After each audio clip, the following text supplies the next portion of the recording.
चलिए सीधे मुद्दे पर आते हैं। आज के इस विशेष विश्लेषण में हम उस वित्तीय घटना की परतें खोलने जा रहे हैं जिसका पूरी दुनिया बेसब्री से इंतजार कर रही थी। स्पेसएक्स का बहुप्रतीक्षित आईपीओ। लगभग 24 सालों तक बिल्कुल बंद दरवाजों के पीछे काम करने के बाद कंपनी ने आखिरकार अपने वित्तीय आंकड़े सार्वजनिक कर दिए हैं। इसे आप अल्टीमेट इनसाइडर डॉसियर मान सकते हैं, जो उन चमकते हुए रॉकेट्स की चकाचौंध के पीछे छिपी हुई कठोर वास्तविकताओं को उजागर करेगा। ये सिर्फ एक कंपनी का पब्लिक होना नहीं है, सच कहूं तो ये सदी के सबसे बड़े और सबसे हाई स्टेक्स दांव में से एक है। अब जरा इस नंबर पर गौर कीजिए, 1.75 ट्रिलियन डॉलर। मीडिया में हर तरफ यही चर्चा है कि 12 जून को ये आईपीओ आ सकता है। हालांकि बाजार में इसको लेकर थोड़ी कानाफूसी भी है कि क्या वाकई ये 12 तारीख पक्की है या महज कोई रणनीतिक लीक है। खैर जो भी हो, लक्ष्य कंपनी को इसी हैरत अंगेज मूल्यांकन पर बाजार में उतारना है। अगर ये सच साबित होता है तो ये एलन मस्क को दुनिया का पहला ट्रिलियनेयर यानी खरबपति बना देगा। जरा सोचिए, ये एक ऐसा मूल्यांकन है जो दुनिया की कई बड़ी अर्थव्यवस्थाओं की पूरी जीडीपी से भी कहीं ज्यादा है। लेकिन रुकिए, तस्वीर का एक दूसरा पहलू भी है और वो काफी झकझोर देने वाला है। 4.94 बिलियन डॉलर। जी हाँ, ये वित्तीय वर्ष 2025 में दर्ज किया गया उनका भारी भरकम शुद्ध घाटा है। ये आंकड़ा इस पूरी कहानी में अचानक से एक जबरदस्त तनाव पैदा कर देता है। एक तरफ 1.75 ट्रिलियन डॉलर के मूल्यांकन का इतना भारी शोर और दूसरी तरफ बैलेंस शीट पर मौजूद ये गहरा लाल निशान। ये वित्तीय वास्तविकता उस सारी हाइप को एकदम से कटघरे में खड़ी कर देती है। और यहीं से हमारा आज का सबसे बड़ा सवाल खड़ा होता है, क्या 12 जून को आ रहा ये ट्रिलियनेयर मस्क का आईपीओ तकनीक के इतिहास का सबसे बड़ा जाल साबित होने वाला है? आज के इस विश्लेषण में हम केवल सतही खबरें नहीं पढ़ेंगे, बल्कि उन छिपे हुए गहरे जोखिमों की तह तक जाएंगे जो इस चमकदार हिमखंड को थामे हुए हैं। ठीक है, चलिए इसमें गहराई से उतरते हैं।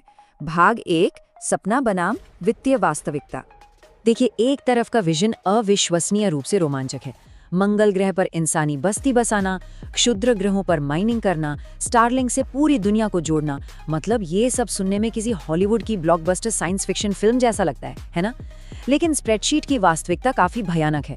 उन पर 60.5 बिलियन डॉलर का पहाड़ जैसा कर्ज है और केवल 2026 की पहली तिमाही में ही 4.28 बिलियन डॉलर का घाटा हुआ है। आसान भाषा में समझें तो कंपनी लगभग हर उस डॉलर के लिए $1 जला रही है जो वो कमाती है। और फिर ये देखिए, चेतना के प्रकाश को सितारों तक ले जाने के लिए स्पेसएक्स ने अपने S1 प्रोस्पेक्टस में बिल्कुल यही लिखा है। किसी भी वित्तीय फाइलिंग के लिए ये कितनी असामान्य और भव्य बात है। आमतौर पर आईपीओ के कागजात सिर्फ मुनाफे और बाजार हिस्सेदारी की बोरिंग भाषा से भरे होते हैं, लेकिन यहाँ वे आपको एक दार्शनिक मिशन का हिस्सा बनने के लिए आमंत्रित कर रहे हैं। अब उस हिस्से की बात करते हैं जो असल में पैसे बना रहा है, स्टारलिंक।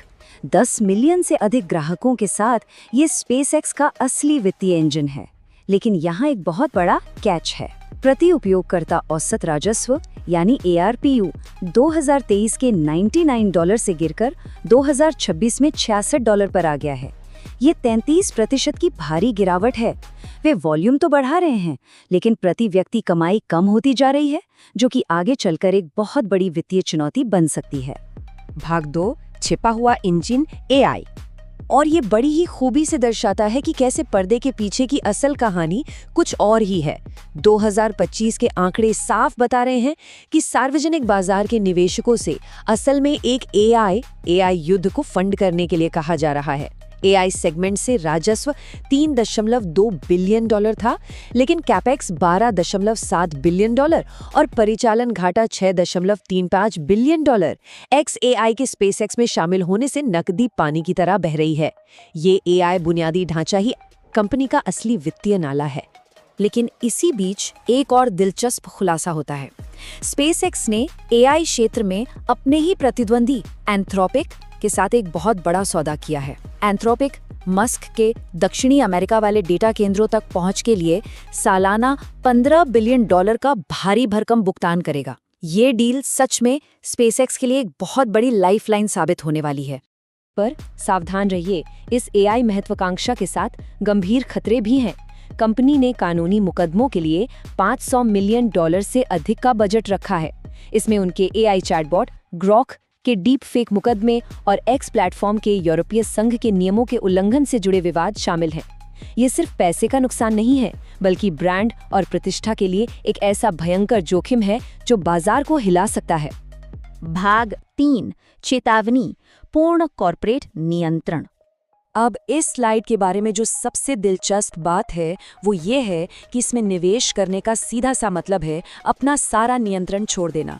इस डुअल क्लास शेयर संरचना में एलन मस्क के पास कंपनी की 85% वोटिंग पावर होगी, जबकि बाकी सबके पास केवल 15%। इसका सीधा मतलब है कि अगर भविष्य में कंपनी संघर्ष करती है तो सार्वजनिक निवेशकों के लिए संस्थापक को उनके पद से हटाना गणितीय रूप से बिल्कुल असंभव है।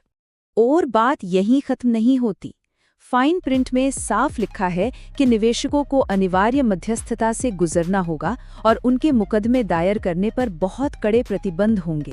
संक्षेप में कहें तो ये ढांचा जनता से कोई भी वास्तविक शक्ति या कानूनी अधिकार प्रभावी ढंग से छीन लेता है। आप बस इस सफर के यात्री होंगे, स्टीयरिंग व्हील पर आपका कोई कंट्रोल नहीं होगा। चलिए अब जरा बड़े नजरिए से देखते हैं। भाग 4 वैश्विक आर्थिक व्हाट इफ। अगर स्पेसएक्स अपने मकसद में कामयाब होता है तो हम इतिहास के सबसे बड़े एकाधिकार में से एक को बनते देखेंगे, ईस्ट इंडिया कंपनी या स्टैंडर्ड ऑयल की तरह। कंपनी अपना कुल पता योग्य बाजार यानी टैम $28.5 ट्रिलियन बता रही है। लेकिन सबसे हैरान करने वाली बात क्या है? इस तथाकथित अंतरिक्ष कंपनी का असली अंतरिक्ष अन्वेषण से केवल 1.3% बाजार ही आता है। बाकी $26.5 ट्रिलियन पूरी तरह से एआई और बुनियादी ढांचे पर केंद्रित है। यह स्पेस रेस नहीं है, यह एआई इंफ्रास्ट्रक्चर की जमीन हथियाने की दौड़ है। और अगर आप उनके दीर्घकालिक लक्ष्य को समझना चाहते हैं तो ये देखिए, फाइलिंग में कार्दाशेव टाइप 2 सभ्यता का उल्लेख है। मतलब एक ऐसी विज्ञान कथा जैसी अवस्था जहां कोई समाज पूरे सूर्य की ऊर्जा को नियंत्रित कर सके। उन्होंने सचमुच इसे अपनी व्यावसायिक थीसिस में लिख दिया है।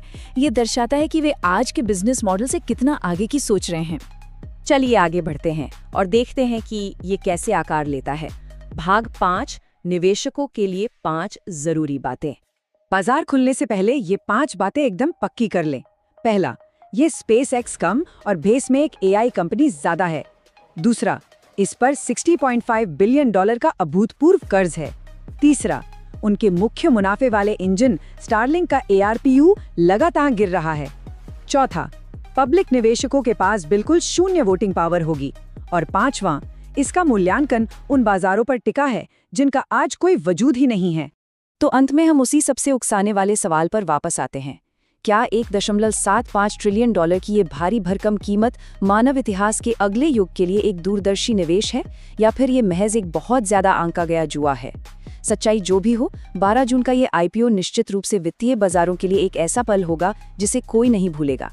आज के इस विश्लेषण से जुड़ने के लिए बहुत बहुत धन्यवाद। मुझे उम्मीद है कि इसने आपको कुछ नया सोचने पर मजबूर जरूर किया होगा।